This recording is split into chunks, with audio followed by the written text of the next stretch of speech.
Welcome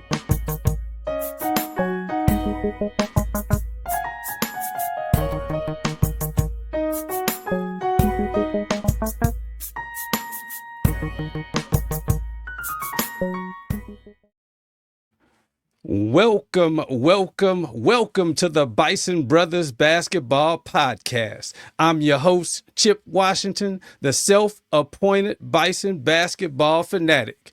And Bison Nation, you know how we do at the beginning of every show. I like to remind Bison Nation to continue to donate to the collective. It's the Mecca Society. You could donate to the collective. You could directly support the student athletes at the meccasociety.org. You can also donate directly to the athletic department at hubison.com, and you can give through the Bison Express Booster Club. So many ways to donate and give to the program and support the program. You know we always encourage you, Bison Nation, to do that. And as always, please continue to tell everybody about this podcast. It's a fan-led podcast for you, for Bison Nation. And you can hear this podcast just about anywhere. You can hear it on YouTube, on Spotify, on Apple, and you can even interact with us on Instagram at Bison Brothers Basketball. So please continue to tell everybody, hit that like button, hit the subscribe button, hit the share button, and tell everybody about the Bison Brothers Basketball Podcast. Well, Bison Nation, we got another treat for you today. We have another legendary DMV area head coach coming to give you all his wisdoms and insights regarding Bison Nation. Now, I want to read his intro because it's super impressive. So as of March 31st, 2025, our next guest, Coach Steve Turner, is the head coach now of the prestigious and elite Montverde Academy in Florida. And also, as a part of his experience, he has been the head coach of the USA Men's Nike Hoop Summit team and led the Men's Junior National Select team to victory over the World Select team. But prior to his job at Montverde, and pertinent to our DMV area high school coaching focus, Coach Turner spent 26 years at Gonzaga College High School in D.C., and 21 of those 26 years as the head boys basketball coach. Over his 21-year tenure as head coach at Gonzaga, he's achieved an impressive record of 497 wins and 176 losses.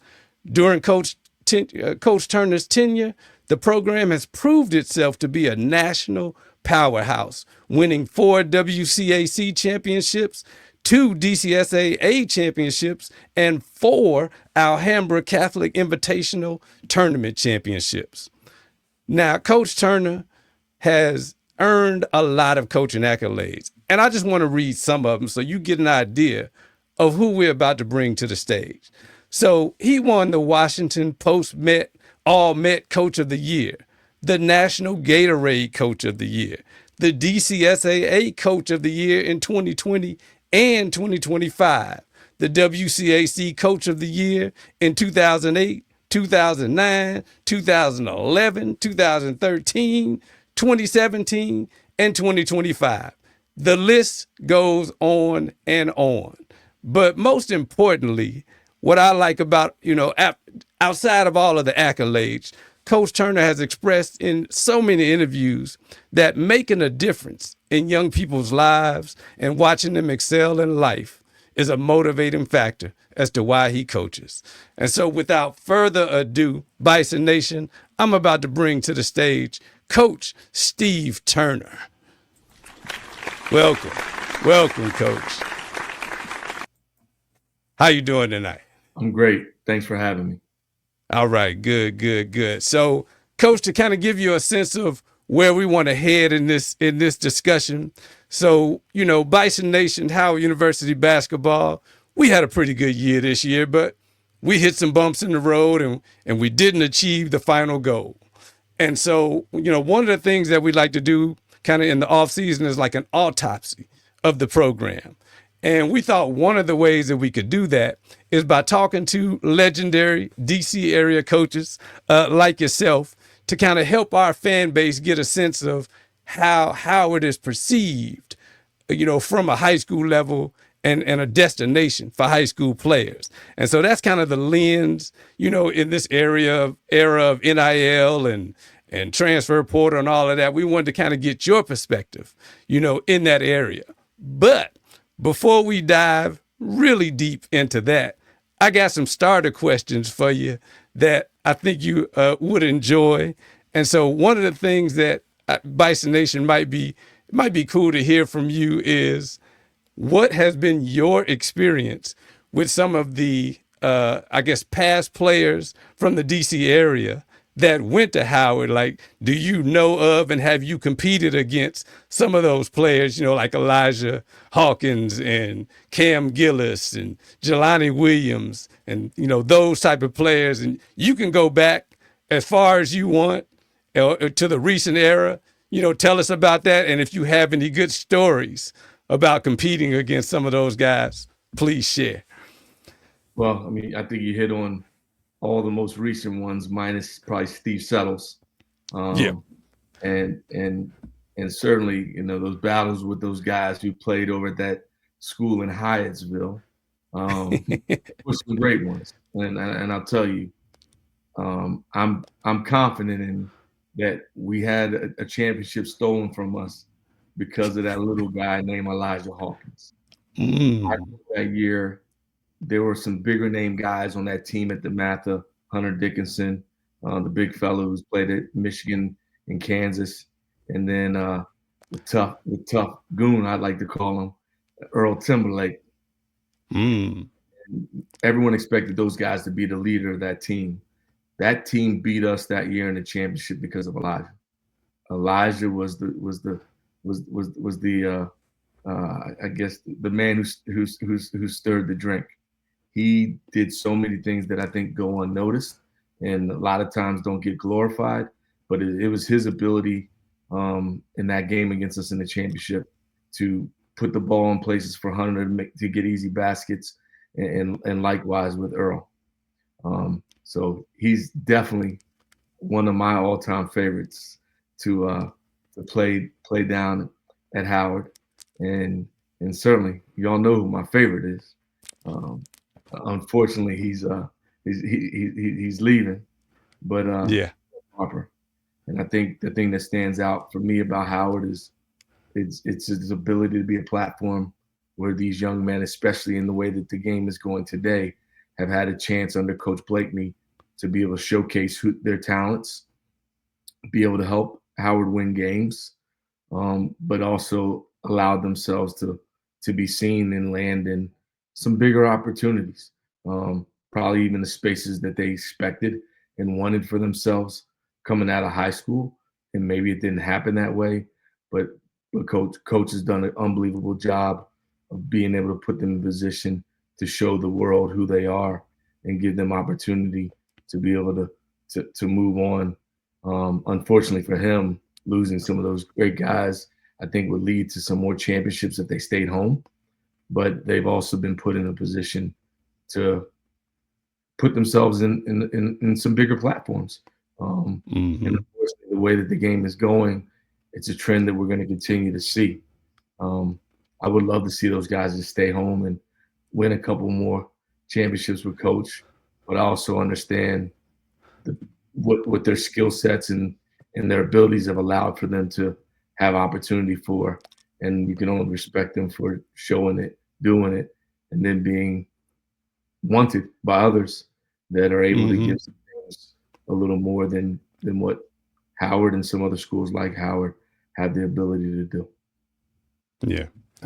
I think to your point, and I think I heard Coach Blakeney kind of say it in an interview as well. It's the new landscape now. I think when 2 years ago when Elijah left and Steve left, it was kind of shocking, at least for from Howard's standpoint. But it's like now, 2 years later, like you said, it's just the name of the game. I think on an earlier episode, I kind of made a exhortation to Bison Nation, like, just embrace it. It's going to be a year by year thing until we figure out something, and everybody's dealing with it. So well, I think the thing I'd like to hope from it is that the presidents and ADs at schools like Howard will understand that the things that their coaches are being, I don't know what the word I want to use is, but becoming glorified junior colleges to a certain extent, is that they'll respect and see what those coaches are doing in terms of impacting lives, and also doing what they're doing when they have those young men to be able to be successful and win, because this isn't going to change for a while. You're going to continue to see this happening. And I hope this doesn't affect coaches like Coach Blakeney, who have done an unbelievable job of bringing unbelievable talent to the school and giving it its best opportunity to be able to be successful, and understanding that this is something that isn't under their control unless you can go and get the alumni, put the money where the mouth is, to be able to keep those guys at home. Yeah. Yeah. And it kind of segues probably to a question that I wanted to ask is, from your opinion, I guess, what do you think Howard needs to do to be able to attract, elite talent? Even with, kind of say, even at your new school, I know, it'll take you a while to get him, dug in there and figure out what the Florida landscape is like. But, what would it take for Howard to kind of attract elite talent and then maybe even keep elite talent? I think they're already attracting elite talent. That goes without saying. I mean, that's an unbelievable coaching staff, led by some WCAC guys, and Coach Blakeney is the head coach, and Coach Bolanis, who was at the Matha. But the most important piece to the puzzle is that Tyler Thornton from Gonzaga. Oh, and don't be mad at me, but I'm just gonna speak my truth, because that's my guy. Right. He helped me in my career, be a part of the first championship under my tenure at Gonzaga, and I know how he impacts young men and the way that he does things to helping them continue to grow in terms of their skill sets. But I think the only way you see this stop happening is a school like Howard having to move up level in terms of their league. And if that doesn't happen, I don't think you're going to get a change in this. If Kenny and those guys are going to continue to do a great job of recruiting the right kids to be able to be successful in their conference, but because of the way that the landscape of college basketball is, unless they're moving up to a different conference where they can convince kids to stay, and unless there's a situation where the financial piece of keeping kids at home happens, it's not going to change. Gotcha.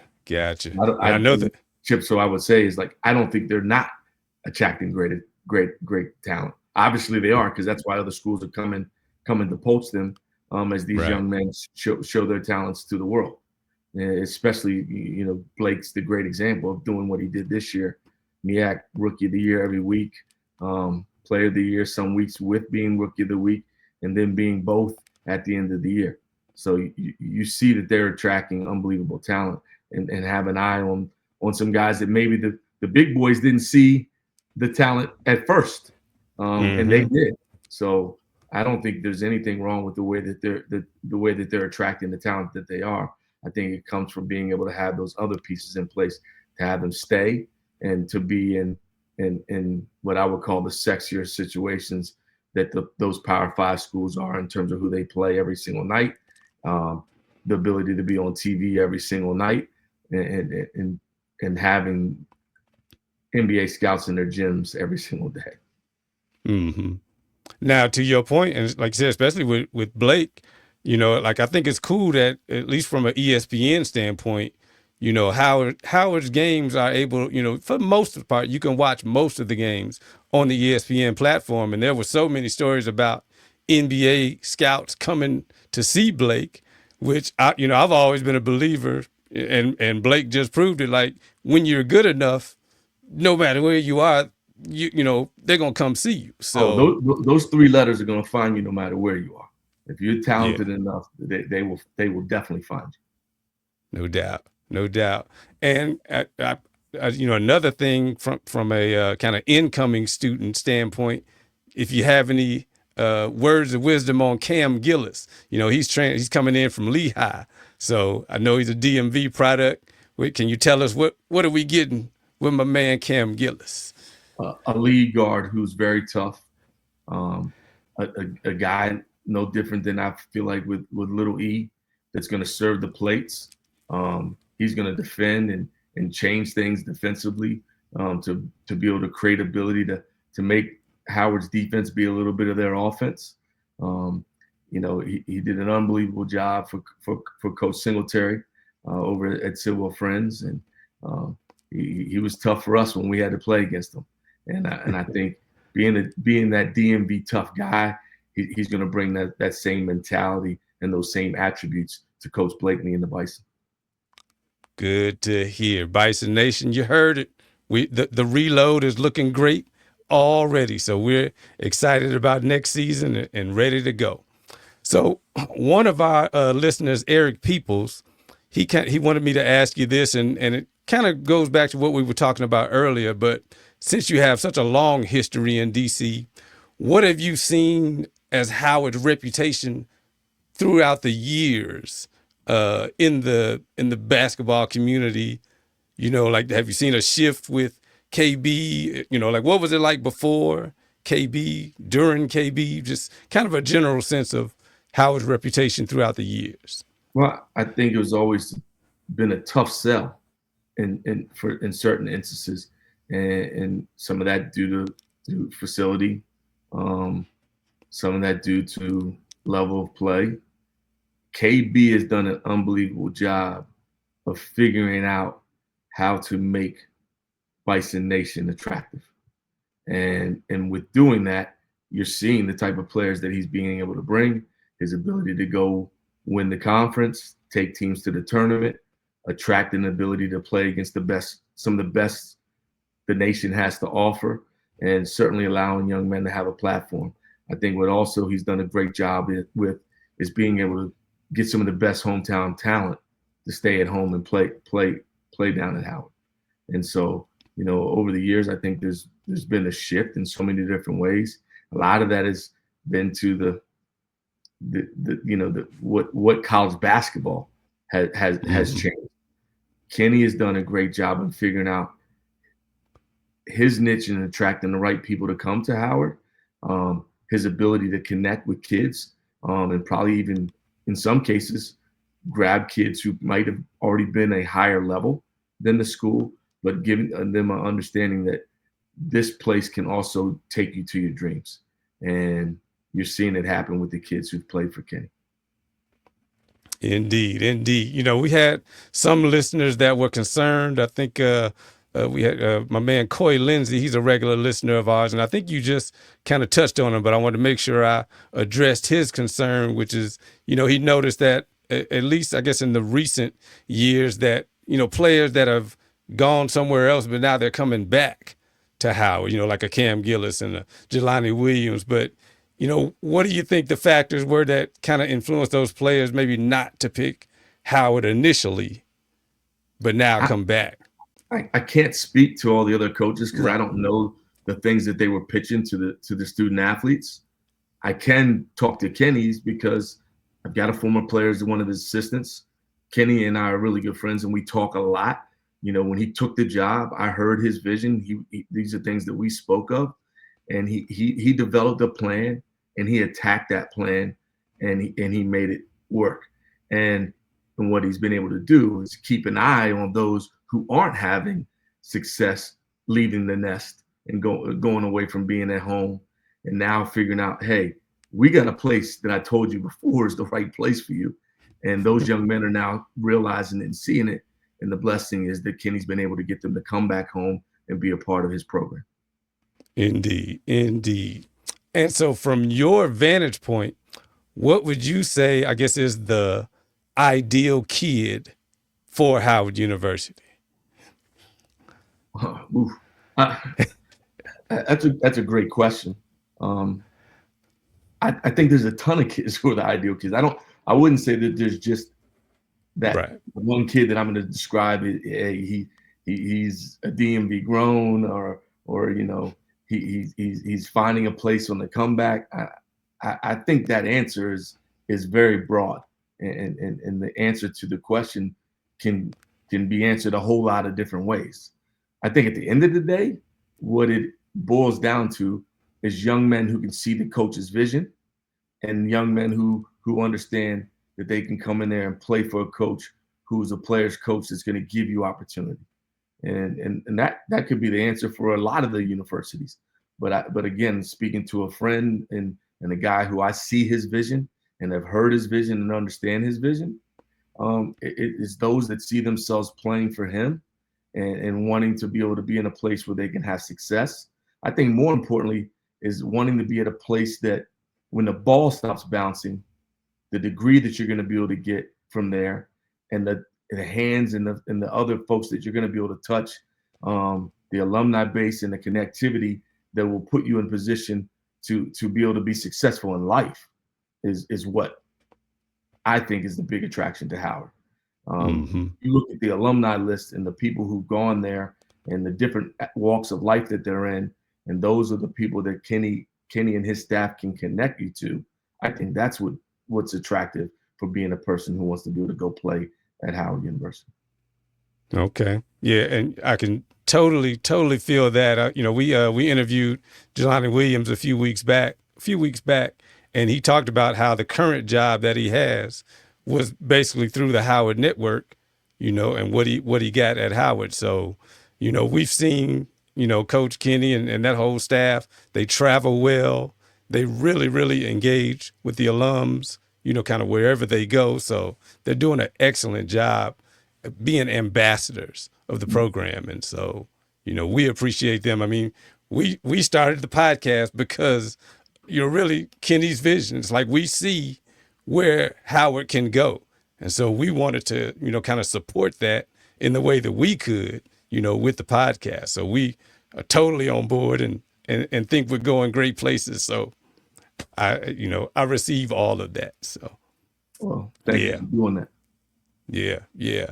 So let me ask you, and I know you talked a little bit about this on the game related podcast, and really appreciate those guys. They do a great job of really, you know, highlighting kind of the DC area and all that you guys are, you know, from the DC area. But I know you talked about a little bit about the NIL and the transfer portal. How are you preparing your kids, high school kids, to deal with, and parents to deal with that whole environment? It's not easy. I think in some ways we're being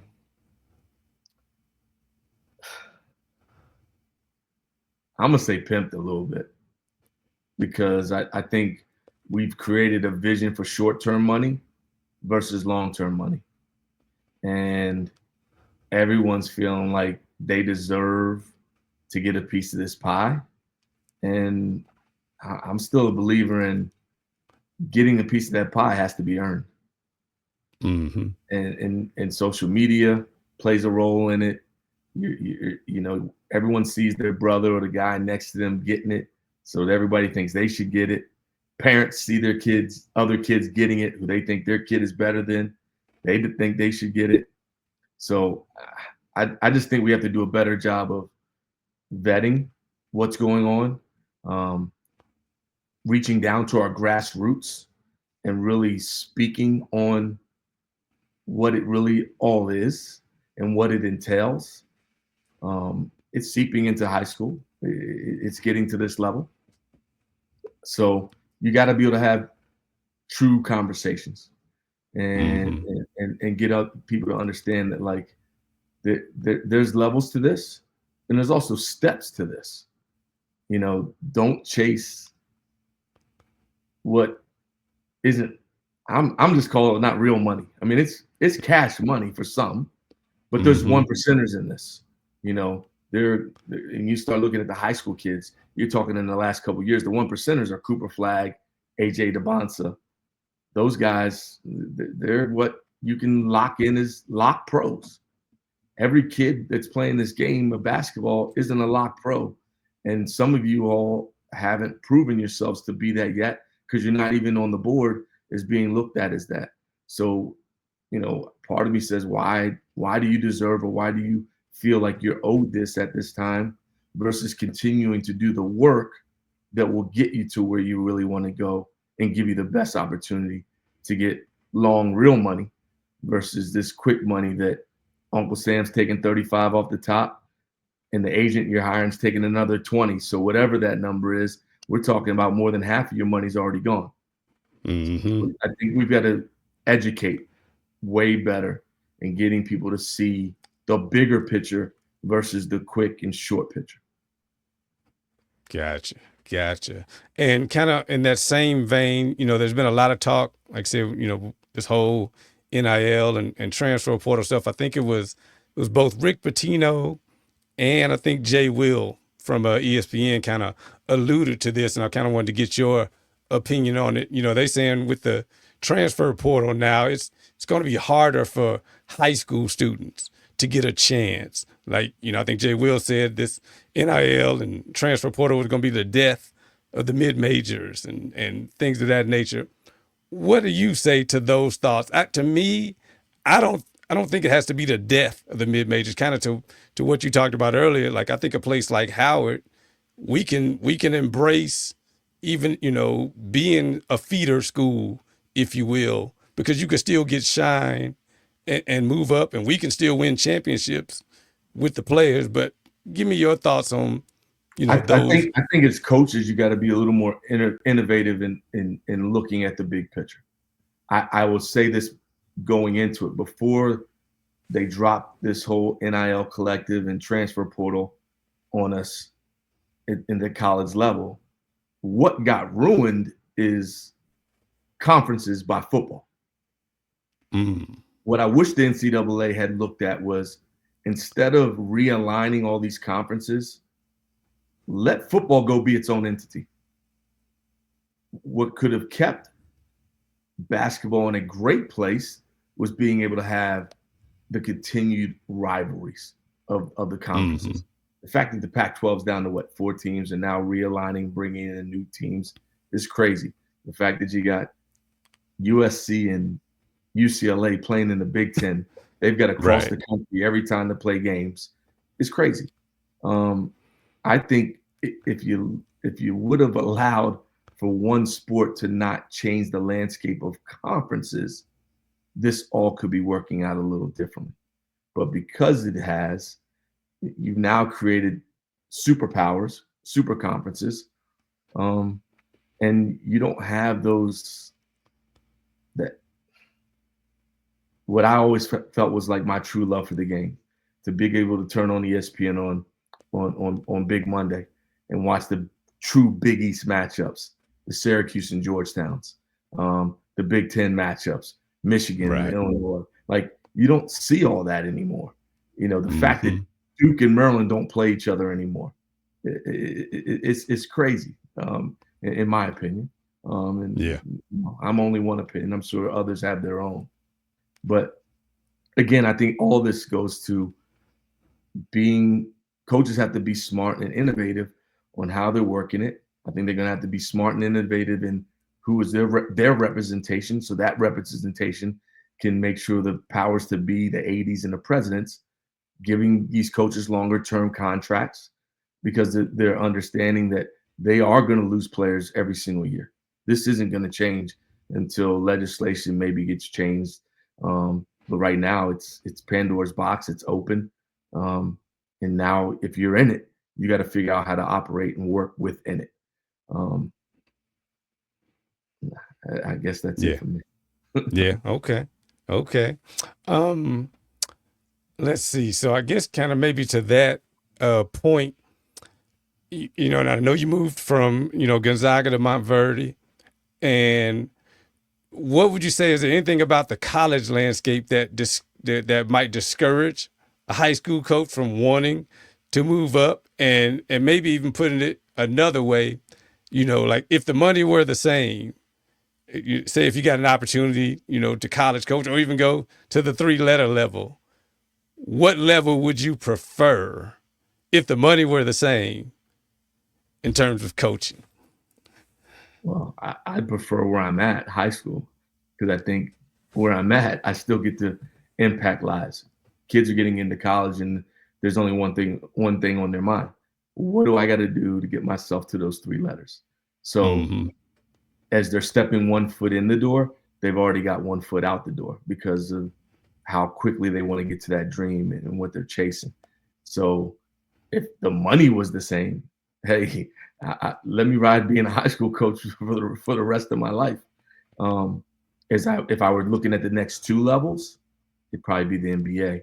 I think college basketball is in a tough state right now, and if you're not one of those Power Fives who has large pocket wallets, the game is different for you. And so the vision you have to have now and how you make that work for you and your family is different.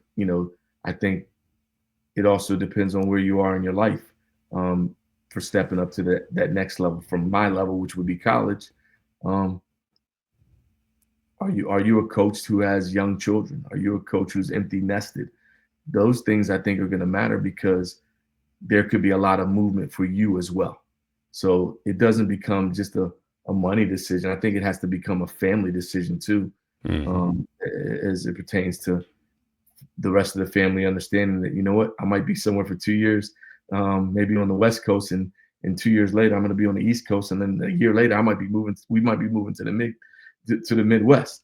So there's a lot of people that now get affected by the decisions coaches get to make in terms of what level they're coaching and where they're at. A guy like me who's empty nested, it really comes down to what's the right decision for me and my wife. I got 2 older boys. They're grown men now. They're out of the house. So decisions for myself and my family are a lot different than maybe the 30-year-old coach who's just got recently married and has got a young kid and another kid on the way.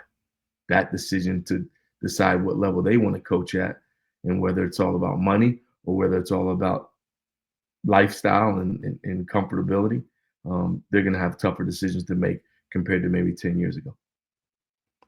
Yeah. And, and kind of the backdrop of that, or what I was thinking, because even, the deep pockets in the Power 5 conferences, it seems like coaches on the college level, I mean, it's just Hector Skecter is just wild. I mean, you got, people leaving Maryland and Villanova, and, it's like even the big schools, there seems to be a lot of, coaching. Well, some of that comes with the change of the powers to be.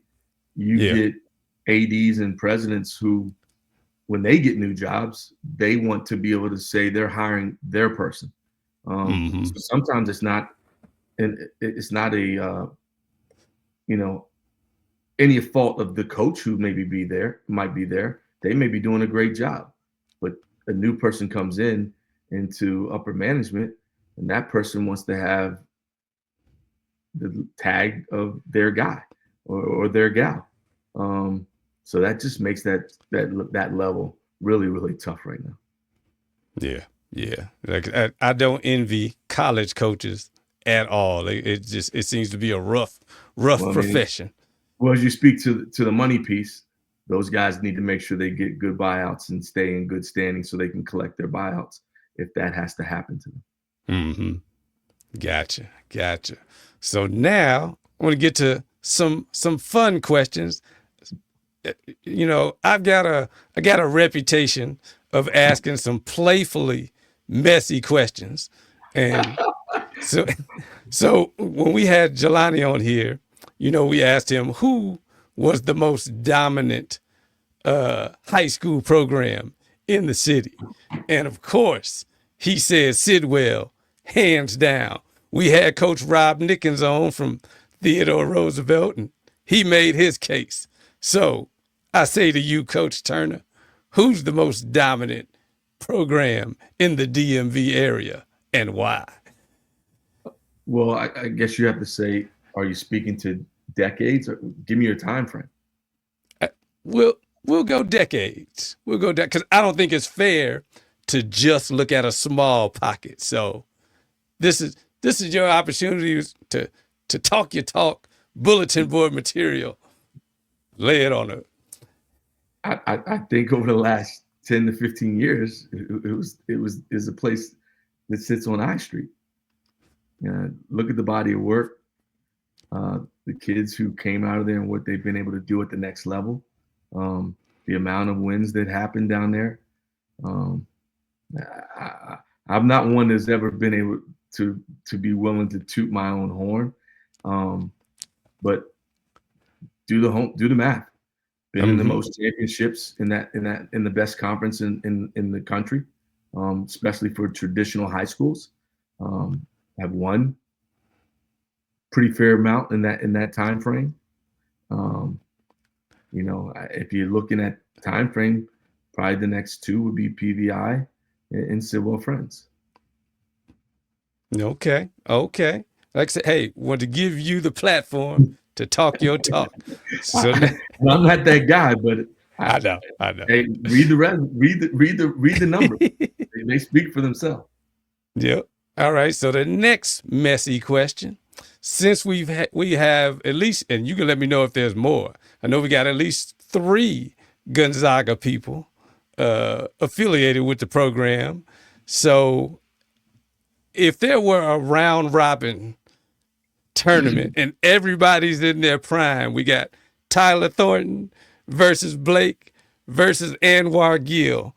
Who's winning that round robin and who's coming first, second, or third?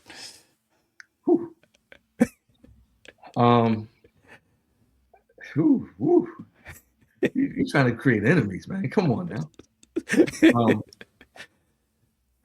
All right, what I need to be able to define this. Are we talking about them as high school players or their college careers? I'd say maybe I'll do it this way. We'll do it 2 ways. Yes, as high school players. Yeah, we'll just leave it at high school players. High school players is Tyler Thornton. He's one of the all-time winningest players in Gonzaga basketball history. I would say second, I have to go with Anwar. Anwar won championships down there. And was a part of a couple championship teams. And third would be Blake. Blake didn't get it. Blake didn't get the chip down on I Street while he was there. You go to college. I mean, Blake's career in 1 year speaks for itself. Those guys can't say that they were able to do what he did as a freshman. And there's still more to come. So if in college, I'm going Blake, Tyler, Anwar. Okay. Interesting. And I don't want to give you your flowers, Coach, because from a teaching standpoint, especially when we watch Blake but I say even with Anwar, like I was impressed, and I would have to imagine it came from your tutelage, but though they played the right way, like even with all the talent that they had, like they seemed to always want to make the right basketball play. I know, especially for Blake, that really impressed me throughout the season. As we kind of got to know him as barely playing, from out of the Brazil and gaining minutes, as a freshman. I really, really appreciated his willingness to always want to make the right basketball play. Would you say that that's, kind of part of your philosophy? It's definitely part of our. It was definitely a part of our identity and our staple down on I Street was playing the right way, playing the game for not just for yourself, but playing the game for your teammate and the name across your chest. And I think it's one of the things that's been a blessing is to be able to see in my 21 years as a head coach, any kid who's played for me that went to a Division I college, they all had opportunity to play as freshmen. And that's not easy, something that's easy to say. And so being able to see that happen for the guys who've played for me, and then to hear their coaches echo back their ability to play the game the right way, I don't take those words too lightly.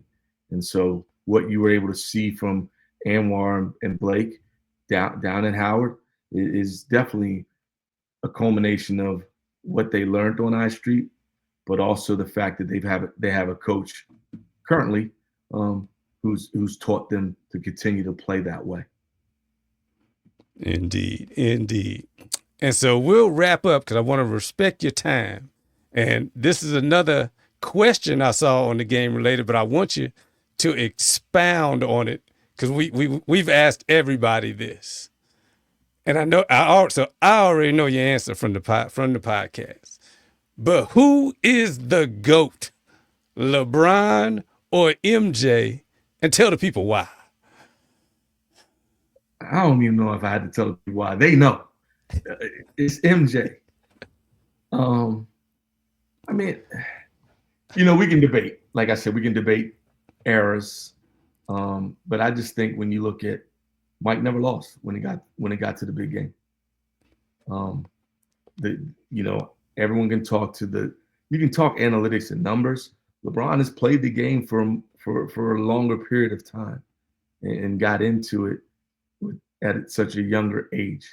I think he was smart in how he's invested his money into himself, which has allowed him to have this longevity. He's also played in an era, in my opinion, that's some of these guys might be mad at me, has created softness. They don't touch anymore. I would like to have seen some of the guys who are great in this era that I think are still Mount Rushmore worthy, the LeBrons, the Stephs.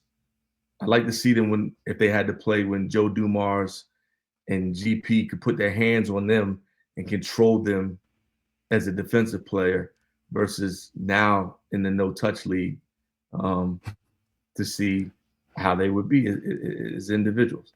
Doesn't take away from their talents, doesn't take away from who they are as players. But I think, it's hard sometimes to have people make that judgment or call on who they think it is because the style of play is just so much different. But again, Mike carried teams. He won some championships with less.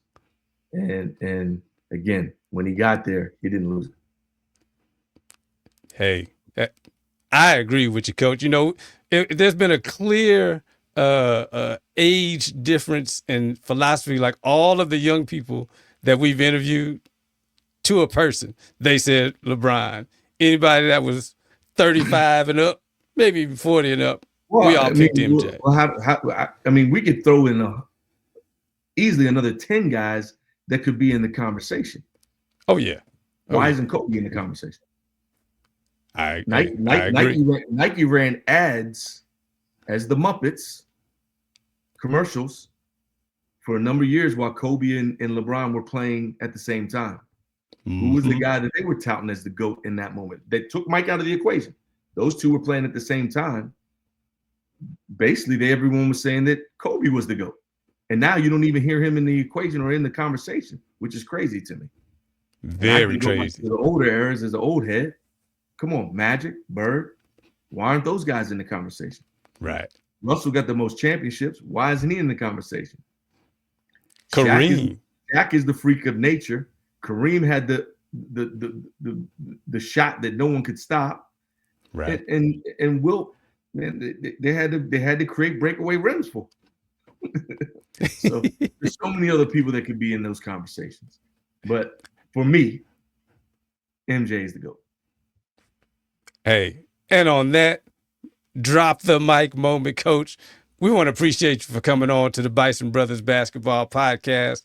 You're always welcome back, especially after you get a year under your belt at Montverde. Feel free to come on back. And as you tell all of your kids to come to Howard after, they experienced a great high school season, we'll welcome you back with open arms. So now we really, really appreciate you taking a little bit of your time out. If there's anything you want to say to not only Bison Nation, but to those middle school kids in Florida that are trying to figure out where to go for high school, anything you want to say, feel free. I'm gonna use my Dion. You know where I'm at, and you know where to find me. Love it. And I'm gonna correct you, so don't take this the wrong way. I'm not a person who likes to drink, but it's Montverde.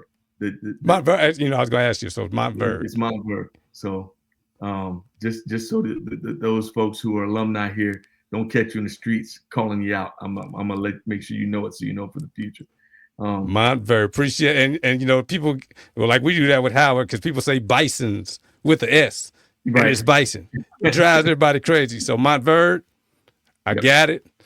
We're gonna go from there and make it happen. Well, Coach, like I said, thanks for taking a little bit out of your time to speak with us and give us your insight. We'll end this show like we always do for Bison Nation. We'll say HU. You know. All right.